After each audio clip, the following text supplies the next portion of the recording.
O ngayon, may magandang balita. Siyempre, may lumaban na. Nabalitaan niyo na ba ang mga balita? Sa pita ng inyong mga gripo. Ang sabi nung nakaupo, gagawin na raw 1,000. Eh,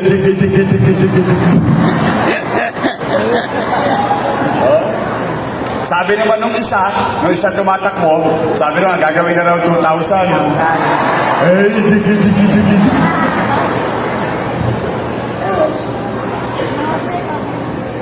Eh, akala kaya nila, ang pinag-uusapan din doon yung halaga?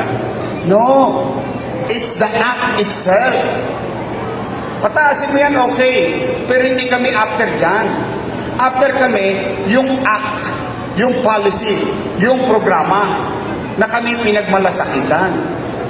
Biri mo, sasabi sila, kaya tayo walang gamot sa health center, kaya tayo walang gamot sa ospital, dahil wala tayong pera. Aba, kalahin mo ngayon, Oktubre, nagkapera tayo. Oh, tingnan nyo. Oh, sabi, gagawin na raw 1,000 sa Enero. Di 3 months.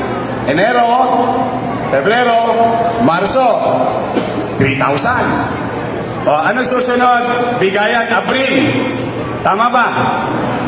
Pagtapos ng Abril, ano susunod na buwan? Eleksyon. Mayo. Ano meron sa Mayo? Eleksyon. Tigi.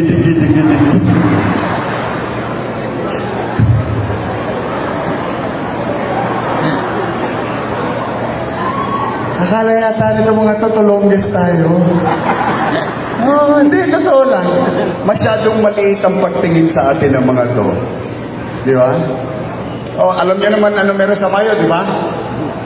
Oh, alam niyo. Oh.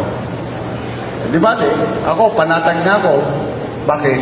Kasi alam niyo ang dahilan.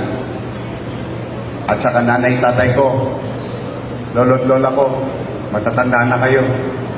Alam niyo na ang tama't mali. Basta ako, I trust you.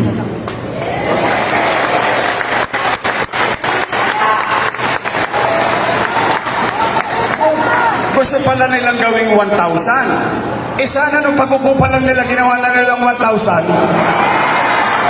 Eh, jigi.